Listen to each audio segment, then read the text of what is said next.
경제 살리러 지금 출발합니다. 박시동 평론가님 어떤 내용 준비해 오셨습니까? 좋은데요. 일단은 한국 경제의 현 주소. 그러니까 이재명 정부가 받아 아는 우리 경제의 현실. 한마디로 말씀드리면 절벽 위에서 시작한다. 저는 그런 말씀을 좀 드리고 싶어요. 예.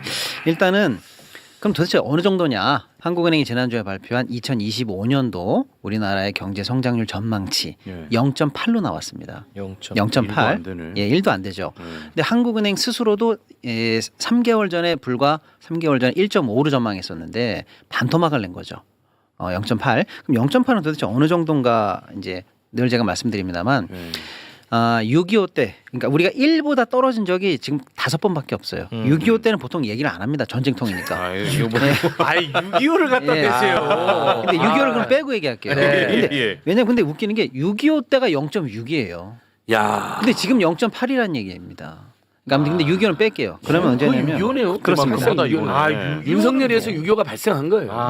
네, 80년 우리 오일 쇼크 기억하시죠? 그러니까 네. 이건 에너지가 없는 셧다운되는 상황인데 그때 마이너스 1.6 했었고요. 네. 98년도는 IMF 때는 IMF. 우리나라에 달러가 없어서 진짜로 국가 부도가 난 겁니다. 그때 마이너스 5.1 한 적이 있고요. 그때 뭐 난리 났으니까. 9천 그다음에 2009년에 세계 금융위기 때 이때는 전 세계 금융 시스템이 글로벌이니까. 마비됐습니다. 이때 0.8. 예? 그때가 0.8이야? 그때가 0.8이에요. 아니 그게 그 전 세계적인 전 세계적인 현상이고 뭐 이슈인데 주요한 그 다국적 그 글로벌 회사 다 무너지고 각국의 금융 거래 안 되고 시장이 붕괴됐을 때 그 0.8이에요. 그때 그때가? 우리가 0.8인데 지금 0.8입니다. 그다음에 코로나 이건 진짜 아이, 인류가 코로나 겪은 전 적이 세계. 없었던 인류의 문제야. 인류의 문제 0.7 마이너스 0.7 그러니까 우리나라가 1 밑으로 떨어진 거는 사실 저 때밖에 없어요. 그러니까 요렇게밖에. 재난, 환란, 팬데믹 이런 수준일 때만 우리가 1 밑으로 닿는데 와. 지금 0.8을 0.8. 떠 안고 그 위에서 출범한다. 이 윤석열이 침공했고 윤석열이 창궐했고 예. 윤대믹이죠, 윤대믹. 윤대믹 돈까지 평론가들이 그렇게 보수적 경제 평론가들도 윤대믹. 설명이 안 된대요. 그것은 윤대믹 때문이라고 윤대믹이다 이거 윤대믹. 윤대믹. 그나마 정말? 이제 0.8은 한국은행의 전망치고요. 제가 이제 유수한 세계기관의 전망치를 다 조사해봤더니 한 41개국에서 이런 걸 41개 기관에서 발표를 하거든요. 1점대 이하를 전망한 게 총 30개예요. 그러니까 4분의 3입니다. 그리고 21개 기관은 아예 0점대 확정. 그다음 최저치는 0.3까지 나와요. 그러니까 실제로 올해 역대급 상황에서 출발한다 이렇게 보시면 되겠습니다. 심각하네. 약간 세부적으로 그러면 왜 이런 일이 일어나는가를 좀 부문별로 조금만 설명드릴게요. 네. 일단은 우리가 잘하고 있는 한국 경제를 늘 지탱해 왔던 수출 있죠. 수출이 현재 꺾인 상황이에요. 그러니까 옛날 얘기 윤석열이 집권했던 1년 차부터 얘기하면 이거 너무 길어서 그냥 다 지금 저희가 들어드리는 숫자는 다 그냥 지난달 수치예요. 여기서 출발하니까. 5월 수출 통계가 나왔는데요. 마이너스 1.3으로 출발하고요. 그러니까 수출이 마이너스 1.3이라는 게 무슨 말이에요? 전년 같은 기간에 비해서 오히려 마이너스 1.3에서 출발한다는 거예요. 수출이 늘지 않고 줄은 상태에서 이제 우리가 출발한다는 거예요. 수출이 마이너스로 전환된 상황이다 이렇게 보시면 될 것 같고요. 내용도 굉장히 위험한데 우리의 양대 시장이 미국과 중국입니다. 미국, 1대 중국. 2대 시장이죠. 여기서 각각 현재 8%씩 감소하고 시작합니다. 마이너스 8%씩 나왔어요. 각각 예, 둘 다. 예를 들어 미국이 좀 좋을 때는 중국이 좀 힘들거나 중국이 좀 맡길 때는 미국이 좀 좋거나 이런 식으로 그래도 좀 밸런스를 맞췄는데 지금 양 시장 다 8% 이상씩 감소한 상황으로 시작합니다. 그럼 왜 그런 거예요? 미중 미국은 갈등, 좀 중국 늘어야지. 갈등 양쪽으로 지금 현재 다 안 좋은 상황이니까요. 미국이 올인했는데. 그러니까요. 이제 이게 풀기 어려운 함수로 들어가는 거죠. 예. 그래서 양대 시장에서 동반 폭락하고 있고 우리의 주요 품목들 있잖아요. 반도체 빼고 나머지가 전부 다 어렵습니다.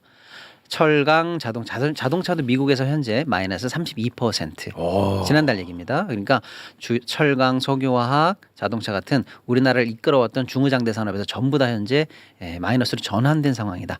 여기서 시작한다 이런 말씀드리고요. 그다음에 이제 수출이 그렇고요. 내수는 뭐 지표가 안 좋은 게 너무 많은데 뭐 최악이죠. 그냥 몇 개만 말씀드리면 이제 실제로 돈이 돌아야 되는 게 소매 판매잖아요. 소매 판매 관련해서도 현재 마이너스 0.2 이건 1분기 바로 지난 분기입니다. 그리고 이건 연속적이에요. 2023년에 마이너스 1.4, 2024년에 마이너스 2. 등등등 해서 지금 3년 내리 안 좋아요. 내수는 완전히 얼어붙어 있고요. 이 얼어붙은 상황 속에서 자영업자분들의 대출이 어마어마하게 늘어가지고 네. 전체 대출이 전년 대비해서 40%가 늘었어요. 예? 아니 제가 다시 한번 정확하게 말씀드려요. 정확하게 하세요. 지금 틀리면 또 우리 기분 안 아니, 좋은데. 정부가 바뀌었으니까 소송을 안 당하겠죠. 예. 아니 그렇게 믿지 마세요. 잘못한 건 소송 당해야 싸지. 큰일 납니다. 알겠습니다. 시동생 예. 큰일 나요. 큰일 납니다. 지금 뭐 우리나라 있고 남의 나라 있습니까? 항상 우리나라입니다. 정확하게 윤석열 말씀드릴게요. 정부 때도 우리나라 지금도. 1분기 우리 자영업자들 개인 사업자들 대출 잔액이 719조예요.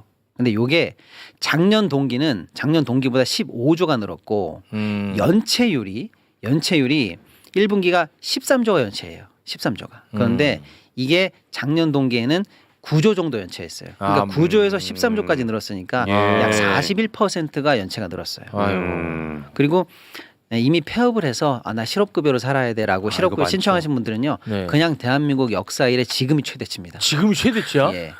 와. 지금이 최대치예요. 아니 안 좋다 매번 그러니까 지금 얘기하는데 전체적인 경제 성장률 최악이죠. 수출 꺾였죠. 내수 안 좋은 거 말씀드렸잖아요. 이제 남은 한 사이드가 정부잖아요. 정부 재정만 살짝 말씀드리면 지금 3년째 윤석열 정부가 말아먹은 게 세수 결손이거든요. 예. 세금이 덜 들어와요. 그래서 2023년에 마이너스 56조 정도 덜 들어왔고요. 24년에 마이너스 30조 정도 덜 들어왔는데요. 올해 그 수준보다 더 안 좋을 것으로 현재 전망이 되고 있습니다. 아. 그래서 세금이 덜 들어온 거 가지고 살림을 하니까 정부의 이제 관리 재정 수지라는 게 있는데 연간 100조 정도씩 지금 3년 내리 빵꾸를 내고 있다. 이렇게 보시면 됩니다. 그러니까 나라 곳간을 열고 금고를 지금 딱 문을 열고 바가지로 딱딱 긁어보면 동전 한 입 안 나오는 상황이다. 그래서 차라리 가져갈 게 없어서 금고를 들고 튄다. 이런 얘기가 지금 현재 회자될 정도니까 내수, 수출, 재정 최악의 상황이다. 여기서 이재명 정부는 시작한다. 이렇게 보셔야 이거 됩니다. 다 이재명 정부에게 예. 다 뒤집어 씌워가지고 이제 예. 평소에는 경제 기사 하나도 안 나왔었는데 이제 네. 경제 비판 기사 엄청나게 나올 시작이죠. 겁니다. 아무튼 이게 최악의 상황이 시작하는데 제가 여기서 이제 다시 한번 정리해드리면 예. 아유. 그래도 시장은 희망에 베팅했다. 야. 시장은 희망에 베팅했다는 게 무슨 말이에요? 어제 이재명 정부가 시작을 했잖아요. 예. 일단은 코스피가 2,270으로 어제 취임하는 날 2.66%가 올랐거든요. 와. 역대 대통령 취임식 날의 코스피 상승률을 제가 비교해봤어요. 오. 역대 대통령 중에서 네. 취임하는 날 코스피가 오른 건 2명밖에 없어요. 어? 이재명 때 그다음에 옛날 이명박 때. 예. 아 이명박은 두 마치 번이에요. 부자 만들어줄 부자 것처럼 만들어준다, 했었거든. 747 한다라고 했는데 그때 1.5 정도 올랐습니다. 그런데 지금 이재명 정부 출범하는 날 2.6이 올랐어요. 오. 예, 그러니까 역대 취임식 날 코스피 상승률 1위를 찍었습니다. 예. 최악의 상황에서 출발했지만 와. 시장은 기대를 하고 있습니다. 희망에 매칭하고 있다. 왜냐하면 그 관련해서 메시지를 예. 많이 냈었고요. 그렇습니다. 그 최욱 씨와의 그 대담에서 주식 관련한 이야기를 또 심도 있게 나눈 바 있거든요. 예, 예, 예. 그때 이제 그 투자자분들이 그렇죠. 굉장히 그 관심을 많이 가졌고 예. 희망이 그때 싹 텄다라는 예. 내부적인 평가 있습니다.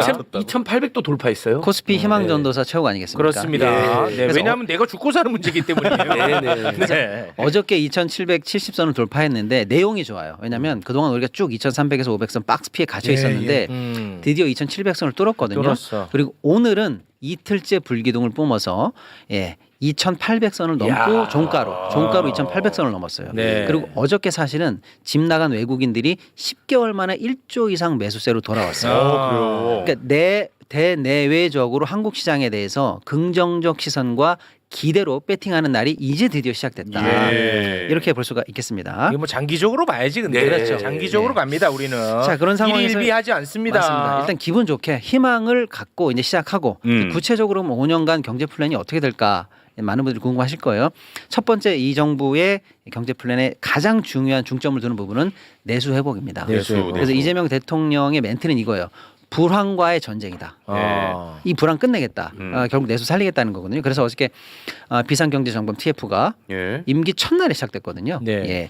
그래서 일단은 내용이 30조 정도 긴급 추경이 논의됐다 이런 얘기가 있습니다. 추경. 예. 그다음에 추경 내용 소상공인 살리기, 지역화폐 등등등 또 이제 승수효과 높은 약간의 SOC 등등등이 반영돼서 예. 조기에 추경을 통해서 재정이 결국 마중물이 돼서 내수를 살리겠다라는 방점이 찍혀있다 이렇게 보시면 되는데 네. 어떤 분들은 야, 꼭 그렇게까지 뭐 번개불에 콩고 먹듯이 추경부터 해가지고 뭐 쇼잉 해야 되는 거 아니야? 뭐 이렇게 약간 좀 의구심을 갖고 계시는 분들이 있는데 지금 냉정하게 보시자고요. 우리가 불황이라는 건 이미 수천 번 얘기했어요. 그렇습니다. 예. 그런데 지난 정부 여당 최상목이 한덕수 또 윤석열이 있을 때 지난 연말부터 추경에 반대하면서 뭐라고 그랬는지 기억하세요? 이미 짜여진 예산 중에서 상반기에 조기 집행을 통해서 돈을 많이 돌게 하면 충분하다고 하면서 추경을 디펜스했었거든요. 안 한다고 그렇지. 그랬어요. 예. 그때 정부가 연간 예산의 75%를 상반기에 조기 집행한다고 그랬어요. 지금 제가 집행률을 보니까 48%예요. 그 뻥 뻥입니다. 아. 그러니까 그런데 뻥이 중요한 게 아니고요. 그러면서 너무나 지금 불황이 깊은 1년의 절반이 지났다는 거예요. 예. 불황의 골든 타이밍을 결국에는 추경도 안 해, 조기 집행도 안 해 하면서 아무것도 하지 않고 이 시간이 지나왔습니다.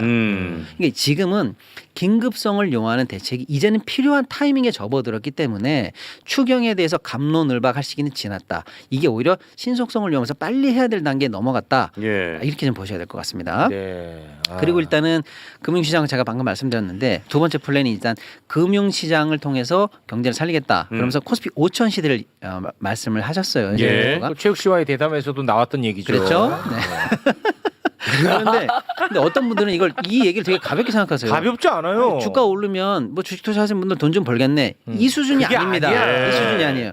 이건 우리 경제 패러다임을 바꾸는 아주 근본적인 로직이 여기 숨어 있어요. 네. 뭐냐면 일단은 우리 시장에 투자했던 우리 투자자분들의 48%가 지금 우리 시장을 떠났어요. 와. 둘 중에 한 명이 우리 시장을 버렸다니까요. 와. 그분들이 나갈 때 싸들고 나간 돈이 120에서 180조입니다. 와. 이것만 돌아와도 어딥니까? 그렇죠. 즉 소를 잃었는데 외양간을 지금이라도 고쳐야 집 나간 소가 오고 그렇습니다. 밖에서 구경하던 외국인들도 돌아올 거 아닙니까? 그렇죠. 그래서 시장을 매력적으로 만드는 조치를 먼저 하겠다는 거예요. 네. 자 그렇게 했을 때 주가가 정상적으로 부양이 될 수 있다. 자 그러면 우리나라의 가장 또 근본적인 문제가 뭐냐면 자산 중에서 부동산이 너무 많아요. 맞아. 우리나라 부동산이 64% 정도로 추산이 됩니다. 와. 자산 중에서요. 예, 예. 64. 기형적으로 편중돼 있죠. 와.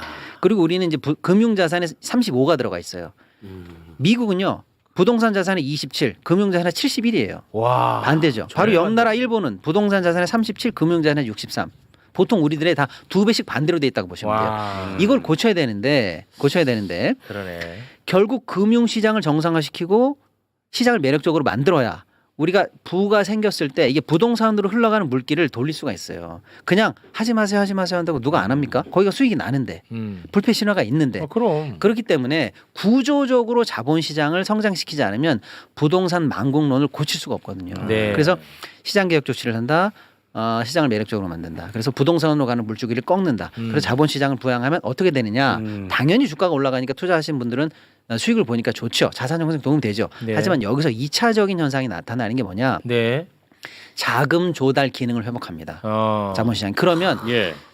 지금 스타트업이라든지 창업하는 쪽이라든지 벤처라든지 지금 다 죽었거든요. 그렇죠. 동안에. 다시 이제 투자가 들어가고 살아나게 되는 겁니다. 이 금융이 돌면 창업 네. 생태계가 이제 열립니다. 그렇습니다. 그리고 대기업은 여유롭나? 전혀 그렇지 않아요. 지금 대기업들은 아까 미중 불황 때문에 치킨 게임에 들어갔거든요. 큰 사업들이 지금 돈으로 버티는 치킨 게임 국면에 들어갔어요. 중국 같은 경우도 지금 중요한 회사들이요. 하루에 몇 조 단위씩 유상증자를 통해서 자금 조달하고 있어요. 예. 우리 시장에서 그거 조달 가능할까요? 안 돼요, 지금. 많아봐야 1, 2조 겨우 조달한다 만다 하는 수준이거든요. 자본시장이 활성화됐을 때 우리 대기업도 여기서 버틸 수가 있는 겁니다.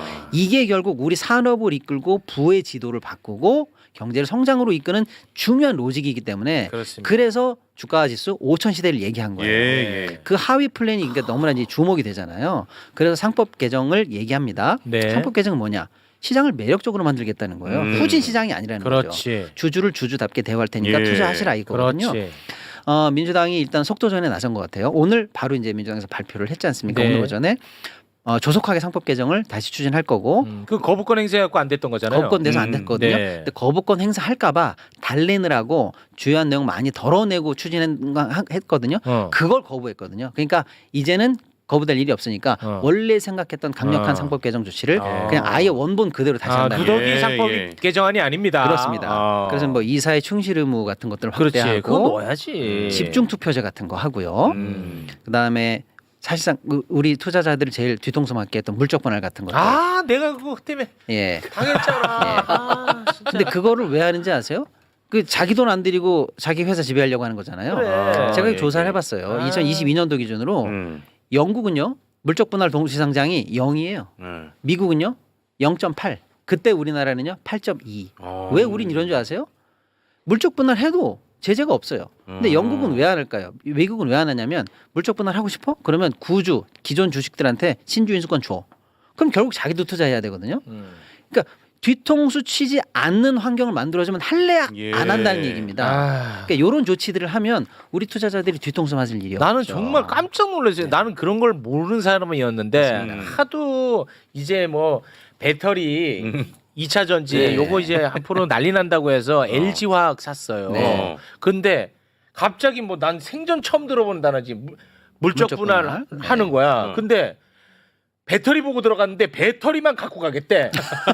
나는 깡통 들어. 내가 그걸 돈을 얼마나 잃었는지 압니까? 그게 그러니까. 뭡니까 대한민국에. 그게 최악의 상황입니다. 그게 최악의 눈 사례. 뜨고 코베 가는 거야. 네. 눈 뜨고 코베가. 이거를 근데 근데- 내가 더 열받은 건 뭔지 알아? 그때 주식 관련한 유튜버들이 뭐라고 얘기하나 들어가 봤는데 누가 봐도 이건 나쁜 짓이거든. 눈 뜨고 그렇죠. 코베 가는 건데 네. 다르게 또 얘기를 하는 게 이게 나쁜 게 아닌 것처럼. 그런 사람들 지금 다 파묘해야 됩니다. 예. 와. 거기에 당했구나요. 예. 그래서 예. 이재명 후보가 예. 마지막 유세 때 정말 이례적으로 부당합병, 물적 분할 반드시 근절시키겠다. 그러니까 그 마지막 유세 때 사실 주시장 이야기가 쉽지가 않잖아요. 쉽지 않지. 근데 2천만 투자자들을 위해서 주가 조작하면 폐가 망신시키겠다. 네. 물적 분할, 부당합병 용서하지 않겠다. 예. 그렇습니다. 그 이야기를 길게 했어요. 네, 굉장히 왜냐하면 인상적이었어요. 대한민국 경제의 근간을 예. 책임지는 맞습니다. 이야기입니다. 맞습니다. 그래서 아무튼 그런 여러 가지 대응책이 지금 나와 있는데 다 얘기하기 시간이 없는데 문제는 뭐냐면 이 얘기를 누구나 할 수 있는데 시장이 기대와 신뢰를 보내느냐 안 보내느냐거든요. 근데 지금 이틀 연속 주가가 엄청 불기둥을 뿜고 있는데 네. 사실은 이재명 후보 시절에 이재명 후보가 1위를 달리면서 대통령이 되면 될까? 그러면 되겠지. 왜? 이 사람은 한다면 하는 사람이니까. 네. 그래서 시장이 이미 신뢰를 보냈어요. 그래서 예. 소위 말하는 이 이재명 표 공약에 집중되는 주식들 있잖아요. 그게 지금 어마어마하게 올랐습니다. 아, 그래요? 예를 들어서 이제 앞으로 주주들 뒤통수 치면서 경영권 확보하면 어려울 거 아닙니까? 그래서 지주사들이 굉장히 많이 올랐고요. 또 주가가 상당히 이제 위로 올라갈 것 같으니까 증권주들이 현재 2배 이상 올랐습니다. 또 이제 자사주라든지 저PBR주 관련한 주식들이 지금 계속 붐업되고 있어요. 아, 대답 나누기 전에 그 샀어야 돼. 남 좋은 일만 시켰네. 네. 아우, 진짜. 자, 그다음에 사실은 이렇게 시장을 예쁘게 하고 뭐 내수를 진작하는 것은 어떻게 보면 예. 저변 같은 거잖아요. 정작 중요한 건 성장이거든요. 근데 왜 범진보 후보들은 그동안 늘 경제 얘기할 때 성장 먼저 얘기 안 했어요.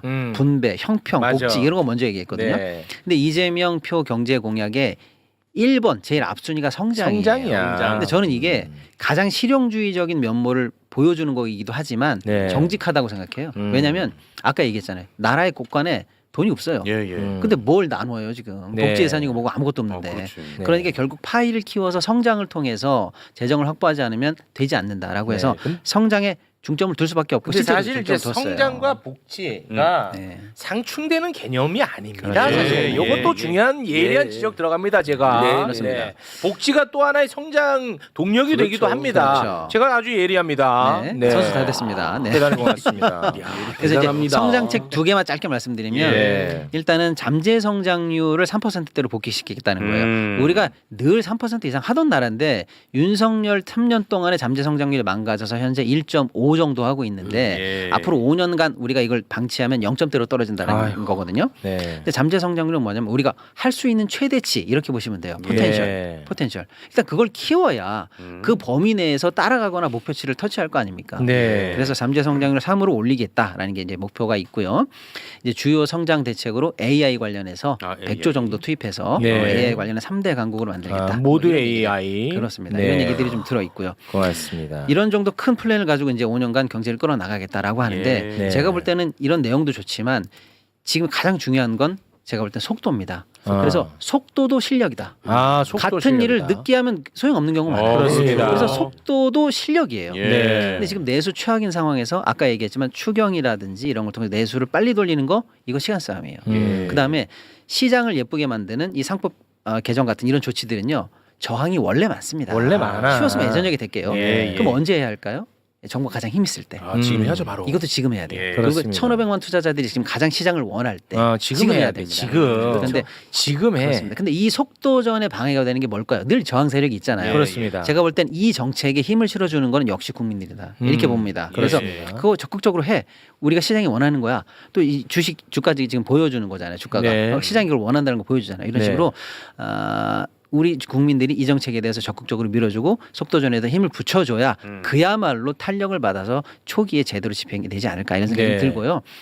이제 마지막으로 정리를 좀 드리면 아까 우리 말씀이 많아지셨네. 네. 또. 한마디만 더 얘기해요. 사실은 근데 출발할 때 절벽에서 출발했잖아요. 절벽에서 그리고 우리 출발한 희망을 보긴 합니다만은 경제가 그렇게 급변침되지는 않아요. 그런 건 예, 없어. 예. 그런 건 없어. 3년간의 불황을 이렇게 끊임없이 겪었는데 네. 이재명 집권 이래 뭐 3달 만에 좋아진다. 아니, 그럴 리가 그런 건 없죠. 없어. 그런데 네, 보나마나 뭐 해봤더니 별거 없네 이런 예, 식의 그렇게 공격이 나올 있을 겁니다. 겁니다. 김배기가 있을 겁니다. 그렇습니다. 고통의 세월이 적지 않을 거다 이런 생각이 좀 맞아, 듭니다만 맞아. 그래도 희망을 가지고 이런 식으로 계속 단계별로 올라갈 때까지 우리가 네. 희망을 버리지 말자. 예. 뭐 이런 얘기 좀 그 드리고 두 분 대단히 고맙습니다. 네, 감사합니다. 감사합니다.